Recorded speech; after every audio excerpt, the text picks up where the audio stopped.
नमस्कार मित्रों, मैं आपका ज्योतिष मित्र ओम बाबू शर्मा लेकर आए हैं आपके लिए राहु का शतभिषा नक्षत्र में गोचर कैसे परिणाम ये राहु आपको देंगे, इसी विषय पर हम बात करने जा रहे हैं। दोस्तों, ये जो वीडियो है वो कर्क राशि वालों के लिए है जिनके चंद्रमा 4 अंक पर होते हैं या जिनके लग्न के पहले घर में 4 अंक लिखा हो।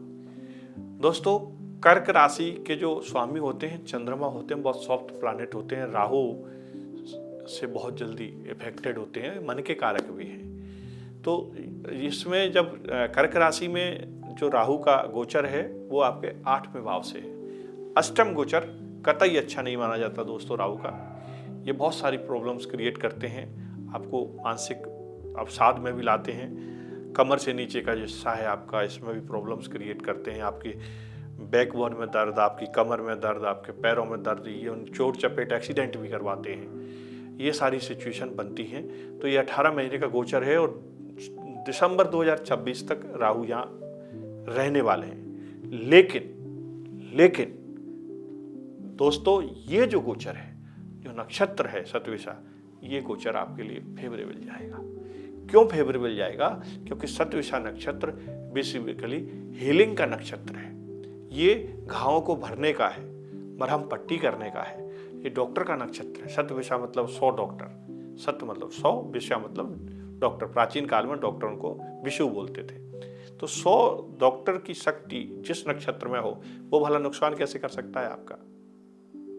कदापि नहीं। तो ये आपको क्या बेनिफिट देने वाला है कि ये 8th हाउस में जो बैठा हुआ है ना, तो 8th हाउस से रिलेटेड जो चीजें हैं, आप थोड़ा मृत्यु को, आयु को भूल जाइए। उससे रिलेटेड जो डीप चीजें हैं, जो रिसर्च वर्क है, जो समुद्र के अंदर पाए जाने वाले रत्न हैं, जो खनिज पदार्थ हैं, लवणस हैं, उससे आपको बेनिफिट देने वाले हैं। कमीशन से रिलेटेड काम है, हमारा कोई रुका हुआ धन है, गड़ा हुआ धन है, उससे रिलेटेड बेनिफिट्स आपको ये कराने वाले हैं 8th हाउस में बैठ के। और 8वें घर में जब बैठेंगे तो 5वीं दृष्टि जाएगी, वो जाएगी 12th हाउस पर। और दोस्तों, 8वां घर और 12वां घर दोनों ही विदेश के घर हैं और राहु विदेश के कारक माने जाते हैं।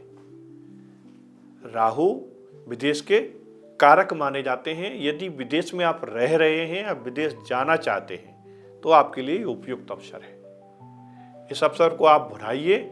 ये जो है बेनिफिशियल समय है आपके लिए दोस्तों, क्योंकि कहीं ना कहीं 8वां घर है, वो ऐसा घर है वहां कोई देख नहीं सकता, और सिर्फ राहु के पास वो दृष्टि है जो 8th हाउस को अंधेरे का घर बोलते हैं, उसको मृत्यु का घर है। वो राहु ही एक ऐसे प्लानेट है, क्योंकि उनको, जैसा मैंने आपको पिछले वीडियो में भी चर्चा की है, बताता रहता हूँ मैं, इसमें भी आपको ब्रीफ कर रहा हूँ। इनके अंदर क्या है, इनके अंदर दूरदृष्टि है, ये पूर्वाभास इनको हो जाता है। इंट्यूशन के कारक हैं ये राहु, तो इनको आभास हो जाता है। तो ये अंधेरे में भी देखने की क्षमता रखने वाले प्लानेट हैं, इसलिए 8th हाउस से आपको ये बेनिफिट करा देंगे।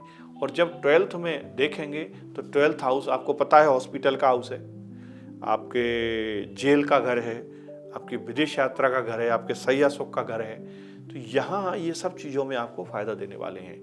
यदि कि मेडिकल से रिलेटेड आपका कोई काम है, आप यदि डॉक्टर हैं, आप नर्स हैं, आप की कोई मान लीजिए लैब चलती है, या फिर आप दवाइयों से रिलेटेड कोई आयुर्वेदिक दवाइयाँ आप प्रोडक्ट करते हैं, बनाते हैं या ट्रेडिंग करते हैं। राहु बेसिकली मेडिसिन में भी खास तौर से आयुर्वेद इनके उसमें आता है, क्योंकि ये क्या है, जंगलों के भी कारक माने जाते हैं। तो मेडिसिन में जो आयुर्वेदिक दवाइयाँ हैं, राहु का उस पर बहुत अच्छा होल्ड है। और आयुर्वेदिक यदि ट्रीटमेंट आप कर रहे हैं, आयुर्वेदिक दवाइयों का व्यापार आप कर रहे हैं, आयुर्वेदिक दवाइयाँ आप बना रहे हैं या खा रहे हैं, तो ये आपके लिए बहुत ही बेनिफिशियल अवसर है दोस्तों।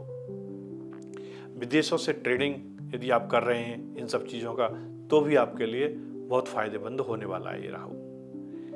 जहाँ 5वीं दृष्टि राहु की 12वें घर पर जाएगी दोस्तों, वहीं 7वीं दृष्टि 2nd हाउस पर जाएगी। और 2nd हाउस आपकी वाणी का भाव है, आपके परिवार का हाउस है, आपके खानदान का हाउस है, आपके खाने पीने का घर है, आपके बोलचाल का, आपके धन का घर है। तो यहाँ राहु आपको एक अदर सोर्स से, एक अदृश्य सोर्स से, जो कि आपने सोचा भी नहीं है, जाना भी नहीं है, ऐसी जगह से पैसा लाकर आपको देंगे। और आपका कोई खोया हुआ पैसा, आपका रुका हुआ पैसा जो कि आपको दे के भूल गए थे, किसी को कर्ज दे दिया था, नहीं लौट रहा था, ये जो समय है यहाँ वो धन आपका वापस आ सकता है। ससुराल से आपको इस समय बेनिफिट हो सकता है दोस्तों। ससुराल से आपको किसी भी रूप में धन की प्राप्ति इस समय हो सकती है। कोई प्रॉपर्टी से रिलेटेड काम करते हैं, कोई LIC इंश्योरेंस का आप काम करते हैं, तो वहाँ से रिलेटेड कमीशन भी आपको आ जाएगा। आपके PPF का पैसा है, आपका इनकम टैक्स का TDS का रिटर्न है, वगैरह वगैरह। ऐसे कई सारे सोर्स जो कि सामान्यतः हमें दिखाई नहीं देते या हम भूल गए, वहाँ से ये पैसा आपको दिलवा देंगे। यहाँ जो प्रॉब्लम है बेसिकली वो आपके दांत में दर्द की प्रॉब्लम आपको हो सकती है, आपकी आँख से रिलेटेड इशू आपको आ सकते हैं, और थोड़ा बहुत अगर है तो थोड़ा वाणी पर संयम रखें, नहीं तो घर परिवार में थोड़ा सा वाद विवाद की स्थिति पैदा हो जाती है, क्योंकि अष्टम से गोचर कर रहे हैं इसलिए। और चोट चपेट से थोड़ा आपको बचना है दोस्तों। गाड़ी ड्राइव कर रहे हैं, सावधानी के साथ ड्राइव करें, कोशिश करें गाड़ी में या कोई खिलौना आप रख लें, तो मंगल का कारक होता है खिलौना, मंगल जो है राहु को कंट्रोल करते हैं, तो आपकी गाड़ी की स्पीड जैसे ज़्यादा है या कुछ है तो आप उसमें कोई खिलौना ज़रूर रखिएगा। टॉयज़ जो आते हैं आगे या पीछे जहाँ भी डैशबोर्ड पर आप रख सकते हैं रखिएगा। मोर पंखी अपने घर में रखिएगा, वहाँ से भी राहु के जो इल्यूजन है, जो भय है, आपको अनायास शंका आशंका है, उनको दूर करने का काम करते हैं दोस्तों। 9वीं दृष्टि जो इनकी जाएगी यहाँ से, वो आपके 4th हाउस पर जाने वाली है। 4th हाउस भूमि वाहन माता के सुख का घर है। यहाँ भी आपको ये आपके परिवार से पेरेंटल इश्यूज यदि कोई चल रहे थे, किसी प्रॉपर्टी में लेके पटांकन सीमांकन आपका नहीं हुआ था, मिन नंबर था, बड़ा घर था या बड़ी ज़मीन थी, तो वहाँ आपका सेपरेसी करा सकते हैं। इस समय आपको नया घर दिला देंगे, आपके घर में बंटवारा करा देंगे, आपका सीमांकन करा देंगे, और वो भी बिना किसी विवाद के।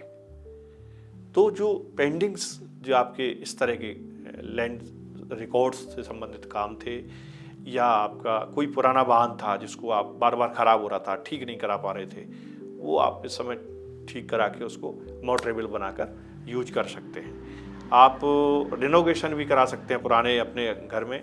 माता जी के स्वास्थ्य का थोड़ा सा ध्यान रखने की ज़रूरत है, क्योंकि माता जी अवसाद का शिकार या सर्वाइकल या मतलब नसों की बीमारी कह सकते हो आप, इससे संबंधित, या कोई पैरालिसिस टाइप की चीज़ें हैं, इनसे थोड़ा सा यदि उनकी उम्र ज़्यादा है तो उनको आपको इस समय थोड़ा सा इन चीज़ों से सहेज के रखना है। और तो बकाया ये आपको सारी चीज़ें फेवरेबली देने वाले हैं। मुझे नहीं लगता कि इस गोचर में किसी प्रकार की आपको कोई प्रॉब्लम्स आएगी। ससुराल पक्ष से कोई यदि हस्तक्षेप ज़्यादा आपकी फैमिली में हो रहा है तो कोशिश करिए कि उस हस्तक्षेप को कंट्रोल करें, क्योंकि अष्टम हाउस का जो गोचर होता है प्रत्यक्ष अप्रत्यक्ष रूप से कहीं ना कहीं लाभ तो देता है, हमको धन का लाभ देगा चीज़ों का, लेकिन रिश्तों में कई बार जो जैविक रिश्ते होते हैं उनमें कई बार गड़बड़ पैदा कर देता है। तो आपकी साले से किसी बात पर वाद विवाद नहीं हो जाए, इसका आपको थोड़ा सा ख्याल रखना है, क्योंकि कहीं ना कहीं जब वहाँ विवाद होगा तो घर में भी क्लेश होना है, ये तो तय है। तो दोस्तों, अगर मन में कोई प्रश्न है इस गोचर को लेके तो आप हमको हमारे चैनल पर कमेंट्स के माध्यम से हमको बता सकते हैं। ये जो वीडियो बेसिकली मैं जो बना रहा हूँ वो राहु के शतभिषा नक्षत्र के गोचर को कवर करने के लिए बना रहा हूँ। ये जो राहु का नक्षत्र गोचर होता है दोस्तों, राहु के 3 नक्षत्र होते हैं, जैसे आर्द्रा है, स्वाति और शतभिषा। तो शतभिषा जो नक्षत्र है सबसे अच्छा नक्षत्र माना जाता है, इसलिए इस गोचर में पिछले जो आपको प्रॉब्लम्स आई अन्य उसमें वो इसमें नहीं आएंगे दोस्तों, ये मैं कह सकता हूँ आपको। तो आप अच्छे से यदि रिसर्च वर्क कर रहे हैं, कोई GRF का कर रहे हैं, PhD का में जा रहे हैं, तो अपने शोध पत्र को बढ़िया से ड्राफ्टिंग करके तैयार करिए, आपकी डिग्री क्लियर हो जाएगी इस समय। और यदि आप परिवार के साथ मिलकर कोई एक योजना बना रहे हैं, कोई प्लानिंग कर रहे हैं, कोई बड़ा काम करने की, कोई प्रोजेक्ट लेने की, तो आप साझा रूप से कर सकते हैं। कोई रेस्टोरेंट वगैरह आप खोलना चाहते हैं तो उसके लिए भी ये समय अच्छा है। होटल इंडस्ट्री में यदि आप एंट्री करना चाहते हैं वो भी आप कर सकते हैं। वीडियो में मोटा मोटी मैंने कोशिश की है कि कैरियर, शिक्षा, स्वास्थ्य या फैमिली से रिलेटेड सारे विषय कवर करने की। फिर भी आपको कहीं लगता है कोई चीज़ मेरे से छूट रही है तो आप मुझे बता सकते हैं।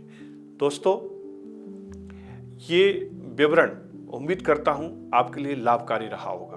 फिर भी कहीं आपको लगता है कि मुझसे कुछ छूट गया तो दोस्तों हमारी एक प्लेलिस्ट भी है। इस ओम एस्ट्रोबर्ड जो हमारा चैनल है, इस पर हमारी एक प्लेलिस्ट है। उसमें राहु के गोचर पर भी वीडियो है, शतभिषा नक्षत्र पर भी वीडियो है और कई सारे नक्षत्र पर भी वीडियो, तो आप वहाँ से भी देखकर इसको पूरी तरह से कवर कर सकते हैं। आप हमारा जो व्हाट्सएप पर नंबर दिया गया है, इस पर भी संपर्क करके पर्सनल कंसल्टेंसी भी ले सकते हैं, क्योंकि राशि कॉमन होती है और बहुत लोगों की होती है। तो 70 करोड़ लोगों की पता पड़ रहा है एक ही राशि है, तो जरूरी नहीं है कि वो सेम मैच करे सबको, है ना। तो इसलिए पर्सनल हॉरोस्कोप जरूर हमको एक अच्छे किसी ज्योतिषी से दिखाना चाहिए। हम भी देखते हैं, एक निश्चित उसका शुल्क रहता है, वो हम लेते हैं। आप हमसे भी दिखा सकते हैं। मिलते हैं अगले वीडियो में अगले विषय के साथ। तब तक के लिए नमस्कार दोस्तों, जय हिंद।